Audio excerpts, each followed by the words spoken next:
निकलना खुल्द से आदम का सुनते आए हैं, लेकिन बहुत बेआबरू होकर तेरे कूचे से हम निकले। दोस्तों, मैं आदिल खान। मिर्ज़ा गालिब का लिखा ये शेर अमर था और अकबर रहेगा। दोस्तों, ये शेर मैंने यूं ही नहीं पढ़ा, बल्कि अमेरिका से खबर ही कुछ ऐसी आई है कि ये शेर पढ़ने को दिल बेताब हो उठा। दरअसल अमेरिका के नए नवेले राष्ट्रपति जो बाइडेन हर रोज ऐसे फैसले ले रहे हैं कि उनसे उठने वाली मरोड़ भारत में बैठी एक मंडली के पेट तक में महसूस की जा रही है। अब खबर ये आई है कि जो बाइडेन की टीम में अमेरिका में रहने वाली और बाइडेन की डेमोक्रेटिक पार्टी से ताल्लुक़ रखने वाले ऐसे लोगों को जगह नहीं देगी जिसका ताल्लुक़ भारत की स्वघोषित स्वयंसेवी संस्था आरएसएस से होगा, बीजेपी से होगा। इस फैसले के तहत शुरुआत में ही 2 विकेट गिर चुके हैं, जिनका नाम है सोनल शाह और अमित जानी। मीडिया रिपोर्ट्स के मुताबिक बराक ओबामा के कार्यकाल के दौरान उनके साथ रहने वाले सोनल शाह को बाइडेन की टीम में मौका नहीं मिला है। इसके अलावा चुनाव प्रचार के दौरान बाइडेन के साथ काम करने वाले अमित जानी को भी बाहर रखा गया है। कहा जा रहा है कि जानी के तार बीजेपी और आरएसएस से जुड़े हैं। भारत और अमेरिका के कई संगठनों ने यह मुद्दा उठाया था जो बाइडेन के सामने, जिसके बाद जो बाइडेन प्रशासन ने यह फैसला लिया।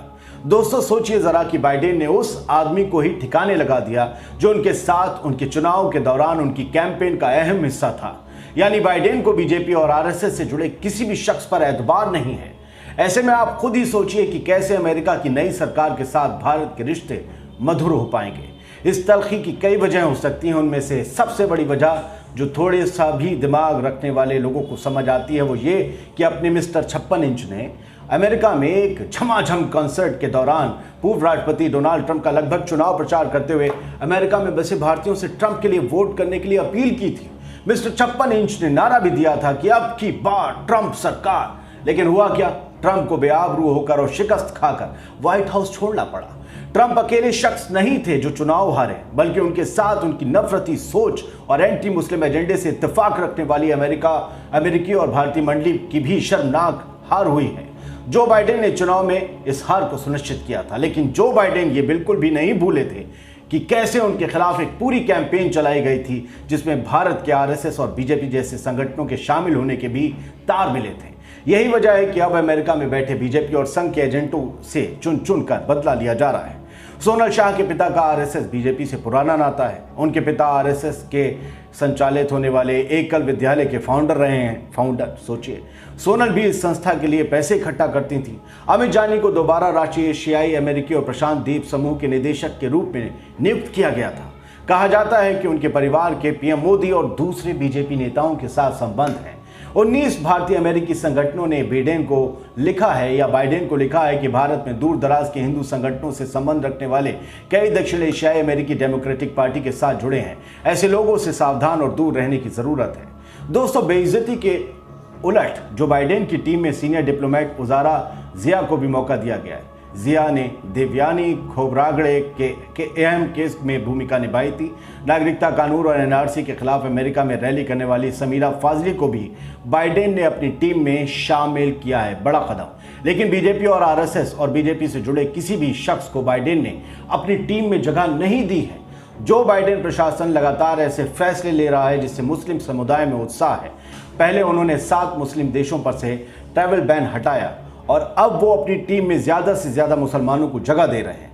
बाइडेन के दोनों ही कदम भारत में बैठी नफरत चिंटुओं की तशरीफ से धुआं निकालने के लिए कम नहीं थे और अब उस पर बीजेपी और संघ से ताल्लुक़ रखने वालों को बाइडेन का गेट आउट कह देना उनकी नफरती चिंटुओं के मुंह पर यह पूरा तमाचा है। और अब आप सोचिए कि आगे और क्या क्या हो सकता है। इस सरकार के साथ कैसे मधुर संबंध होंगे, ये समझ में नहीं आ रहा है। आप सोचिए कि आखिरकार हो क्या रहा है इस नई सरकार के दौरान। तो लगातार आपको हम बता रहे हैं कि कैसे एक तरीके से 7 समंदर पार से करारा तमाचा पड़ा है। जो बाइडेन प्रशासन लगातार ऐसे फैसले ले रहा है जिससे भारत में जो नफरती जमात है उसको बहुत बड़ा झटका लगा है और झटके पे झटके लगातार लगते जा रहे हैं। अब बीजेपी और संघ से ताल्लुक़ रखने वालों को बाइडेन का गेट आउट कहना, जो मैं आपको बता चुका हूं, वो नफरती चिंटुओं के गाल पर किसी बड़े तमाचे से कम नहीं है। याद कीजिए, हमारे इस प्यारे देश में कुछ लोगों ने डोनाल्ड ट्रंप की जीत के लिए बाकायदा यज्ञ करवाए थे, उनकी मूर्ति बना ली थी, उनको भगवान की तरह पूजा था। और इसमें कॉमन फैक्टर क्या था क्योंकि जो ये सब कर रहे थे वो और डोनाल्ड ट्रंप की सोच एक जैसी मिलती थी। मुसलमानों से इंतहा की हद तक वो नफरत करते थे और इसी नफरत की वजह से ऐसी चमन चूस की मंडी डोनाल्ड ट्रंप को पूछती थी। लेकिन हुआ क्या? वही हुआ जो होता है, आखिर में नफरत हार गई, डोनाल्ड ट्रंप शिकस्त खाए और व्हाइट हाउस से निकलना पड़ा। और अब वो नहीं रहे अमेरिका के राष्ट्रपति, लेकिन अभी ऐसी मंडली है जिसको ऐसे झटके मिल रहे हैं, न जाने कितनी किस्तों में वो रोज़ मर रहे होंगे जो बाइडेन के इन फैसलों से। लेकिन अब आप समझिए, सोनल शाह के साथ ही हमें जाने के लिए तो मुंह से अब वही शेर निकलता है कि ना खुदा मिला, ना विसाले सनम, ना इधर के रहे, ना भैया उधर के रहे। तो हो ये रहा है कि जो बाइडेन जो प्रशासन है वो ऐसे फैसले ले रहा है जिससे लगता है कि डोनाल्ड ट्रंप ने जो मुसलमानों के साथ और मुस्लिम देशों के साथ जो दूरी बरत ली थी उसको कम करने की कोशिश की जा रही है। साथ ही जो लोग उनके निशाने पर हैं वो भारत में इस वक्त सत्ता में हैं। आप सोचिए कि CAA NRC के प्रोटेस्ट के लिए जो है एक अगुवाई करने वाली एक महिला को डोनाल्ड ट्रंप प्रशासन ने अपनी टीम में जगह दी है। अब हम आपको कुछ अखबारों की कटिंग्स दिखाते भी हैं, हम आपको पढ़ के बताते हैं। द ट्रिब्यून एक अखबार है हमारा जिसने ये छापा है, जो Biden keeps tabs with RSS BJP links out. समझ रहे हैं आप, ये हेडलाइन है। As the strategists past the nearly 20 Indian Americans appointed in the Biden administration, noteworthy are those who didn't make it। मतलब जो बाइडेन प्रशासन में 20 Indian Americans को जगह मिली है, लेकिन गौर करने की बात यह है कि किन्हें जगह नहीं मिली है, यानी कि बीजेपी और RSS से ताल्लुक रखने वालों को। Obama administration staffer Sonal Shah as well as Amit Jani who work on the Biden campaign team have so far been excluded. जो मैंने आपको हिंदी में शुरुआत में ही बता दिया था कि अमित जानी और सोनल शाह को बाइडेन की टीम से निकाल दिया गया। एक साहब ओबामा से जुड़े थे और दूसरे जो थे वो खुद ही जो बाइडेन की कैंपेन टीम का हिस्सा थे। अब आप ज़रा सोचिए, नेशनल हेराल्ड क्या लिख रहा है, हमारा अखबार इंग्लिश का नेशनल हेराल्ड लिखता है, US president Biden excludes from his administration Democrats Sonal Shah and Amit Jani with RSS BJP links. Sonal शाह's फादर, जो हमने आपको बताया था RSS रन एकल विद्यालय जो वो चलाते थे।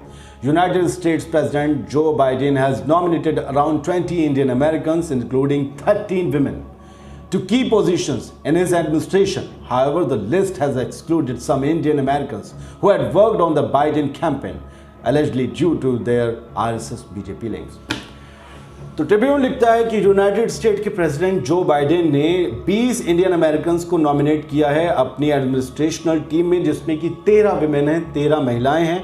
ये एक बहुत बड़ी बात है, 20 में से 13 होना, यानी कि वो भारत की महिलाओं को भले ही भारत में बराबर का अधिकार ना मिल रहा हो, ना ही उनके लिए कोई ऐसा रूल लाया जा रहा है कि उन्हें कम से कम हर पार्टी से इतने टिकट मिलेंगे, लेकिन जो बाइडेन ने 7 समंदर पार बैठे भारतीयों और अमेरिकियों के लिए इतना अच्छा काम किया है कि उन्होंने 20 स्टाफर्स में से 13 फीमेल को चुना है टू की बड़ी पोजीशंस पर इन हिज एडमिनिस्ट्रेशन। आप सोचिए, however the list has excluded some Indian Americans. हाँ, कि कुछ लोग इस लिस्ट में नहीं हैं जिनके तार RSS और BJP से जुड़े हैं। भैया समझ क्या रहे हैं आप, हवा जो है वो उल्टी बह रही है। दरअसल हो ये रहा है कि खौरी खाए में, हमारे लोकल भाषा में कहते हैं कि जो बाइडेन जो हैं वो BJP और RSS से बुरी तरह खौरी खाए हुए हैं।